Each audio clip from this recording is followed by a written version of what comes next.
Your brand new iPhone deserves the best protection, and the iLune 3-pack screen protector plus 3-pack camera lens protector has you covered. Don't take risks with your iPhone. Click the link in the video description to shop now on Amazon. I fled Russia after exposing Putin's murder machine, and UK spy ring plotted to gas and behead me nowhere in Europe is safe.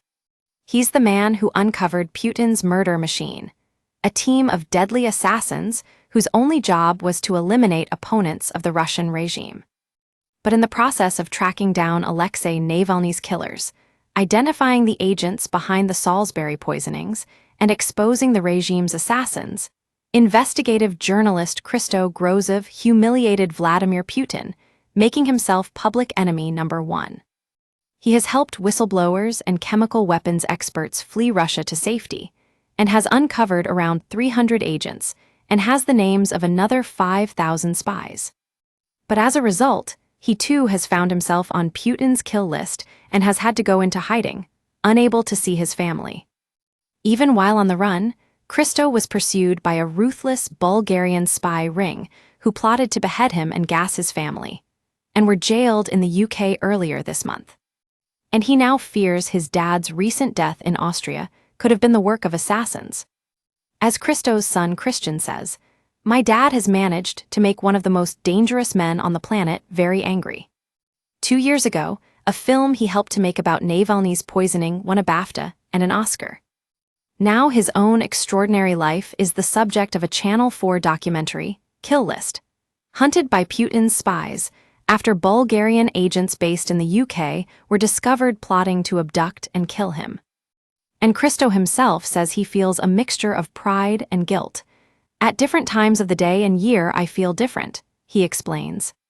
"Sometimes I take pride in being able to create such a problem for such a formidable enemy of the free world, and it is kind of obvious that it has given inspiration to other journalists to do the same. I feel proud at times, and at times I feel very guilty because of the burden I have imposed on my family and having to live without them and separate from them. Unbeknown to me, having brought the Russian danger very close to the family and only finding out about it later. It is a mixed blessing."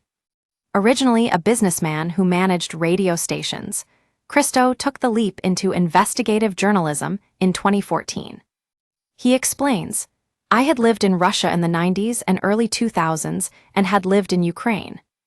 And then Russia invaded Ukraine in 2014 and started a very particular type of disinformation campaign around the world, not only on Ukraine, but targeting the West. And I recognized some of the methods they used from my childhood in communist Bulgaria. I was exposed to exactly that type of Soviet propaganda that my parents learnt to detect and avoid. And I thought, wow, 20 or 30 years later, they are using the same tricks of confusion, sowing multiple narratives to make people tired of seeking the truth."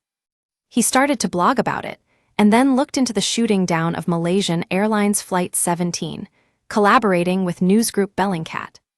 "It wasn't that I started with a goal to investigate Russian malign operations. It was just something that I became gradually an expert in, and obviously you pursue what you know," explains Christo. He uncovered the identity of professional assassin Vadim Korsikov, who has since been sentenced to life in prison. He also helped to identify spies Anatoly Chepiga and Alexander Miskin, who nearly killed Russian Sergei Skripal and his daughter Yulia with Novichok nerve agent in Salisbury in 2018, putting thousands of British lives at risk. Christo then turned his attention to the poisoning of Russian dissident Alexei Navalny and politician and journalist Vladimir Kara-Murza, who has joint Russian and British citizenship. Kara-Murza had lobbied for sanctions against Putin's inner circle, and Christo's investigations revealed he was very much on the dictator's kill list. And Christo discovered Kara-Murza had been targeted for poisoning not once, but twice. He explains, "Following the Navalny investigation, we had an abundance of residual data, because the team of poisoners, they had traveled many hundreds of times over the last 10 years. And only about 15% of those trips could be correlated to places where Navalny had been, so the question was, where else had they been? Who else had they targeted? And in trying to reconstruct and find overlaps with well-known Russian opposition figures, we found Vladimir Kara-Murza, before the first and before the second poisoning. And members of the kill team had been near him literally the day before he fell into a coma both times.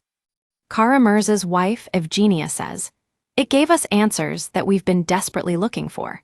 They identified a team of assassins in the service of the Russian state that had followed my husband continuously throughout years. It is sinister to realize that there is a team of assassins whose only job is to physically eliminate the opponents of the Russian government. A team of assassins in the service of the Russian state in the 21st century? Yeah, it is sinister is not even the word." But in January 2023, Christo discovered that he too was on the hit list. Whilst in New York, he got a message from the security services saying there was an imminent and direct threat on his life if he were to return to Europe. With Christo still in hiding abroad, he was devastated when his dad died suddenly back in Austria, leaving him to suspect foul play by the Russians or that his dad died due to the stress of Christo's work.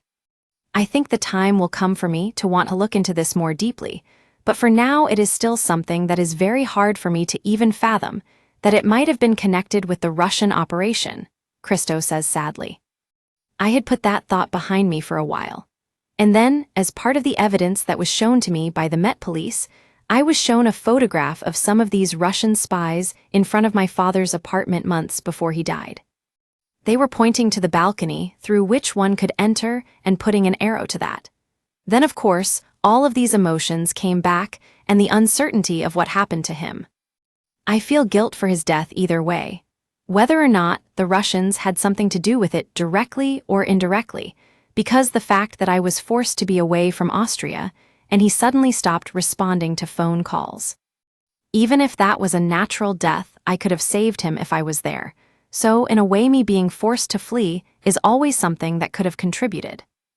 Then over time, as the impact became clear, and many people were imprisoned based on my investigations and cold cases were reopened, I think my children started appreciating more and more what I did, and tried to help me in investigations as well. With the clock ticking and the hunter becoming the hunted, Christo Grozov found himself in the unenviable position of investigating his own assassination plot. The authorities warned Christo not to get involved, but he could not resist. He says, "When the law enforcement agency told me I shouldn't go back to Europe, they didn't volunteer information about where the risk comes from. They hinted strongly that it's related to my investigations to the work we've done at Bellingcat over the years, so I had to find out who it might have been."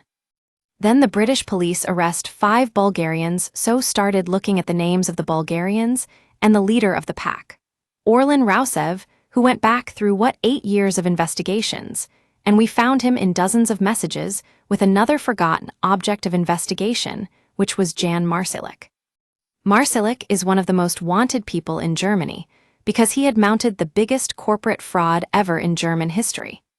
He was chief operating officer of Wirecard, which was one of the biggest publicly traded companies in Germany. The company went bust because it had invented 1.9 billion euros into its balance sheet that supposedly were never there. And Marsalek vanished. Christo believed he wanted him dead partly as a favor to the Russian state, and partly because Christo's investigations had outed him for defecting to Russia. Earlier this month, 3 members of the Russian spy ring which targeted Christo were convicted.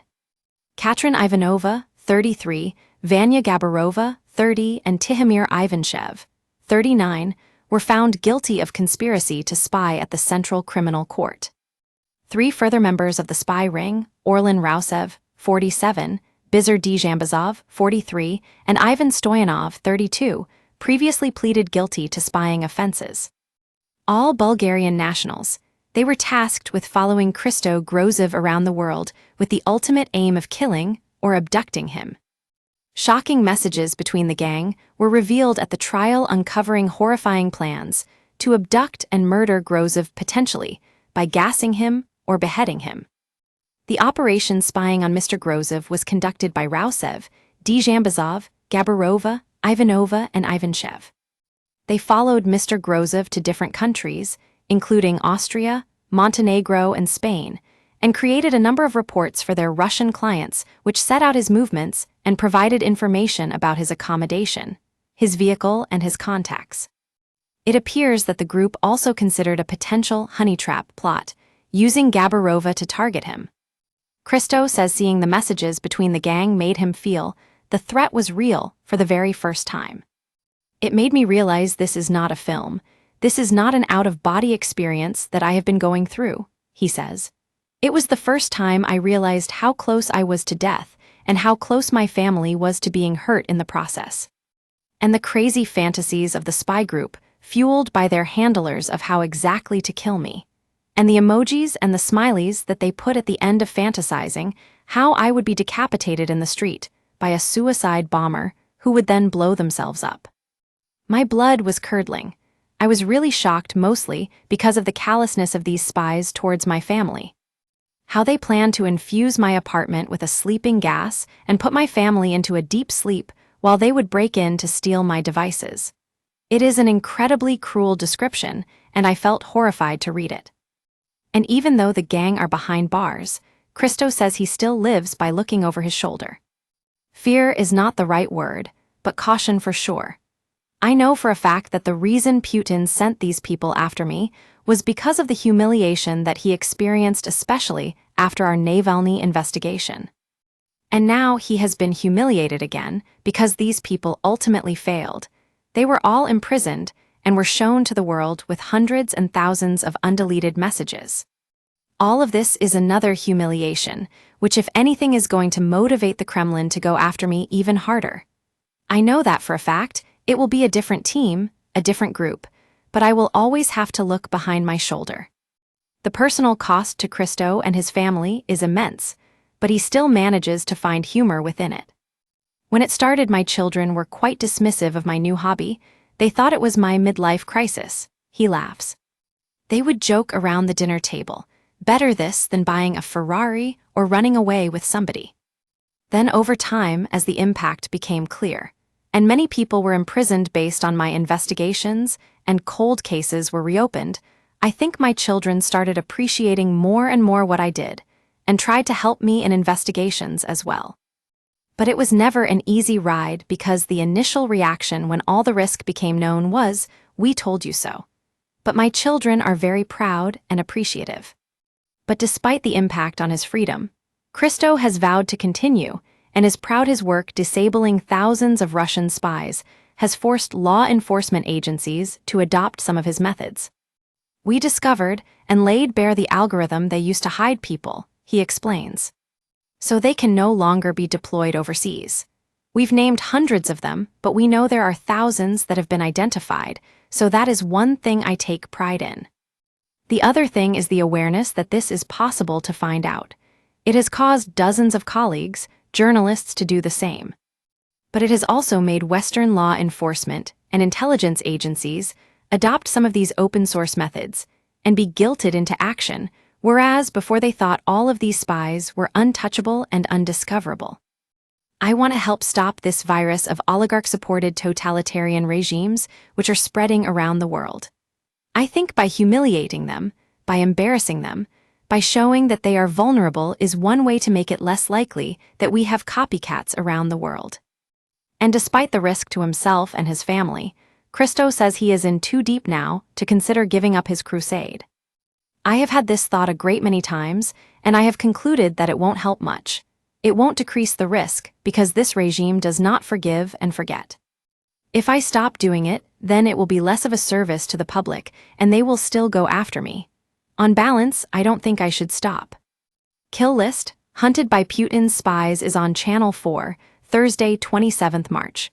The feature documentary version, Antidote, is also playing in select cinemas.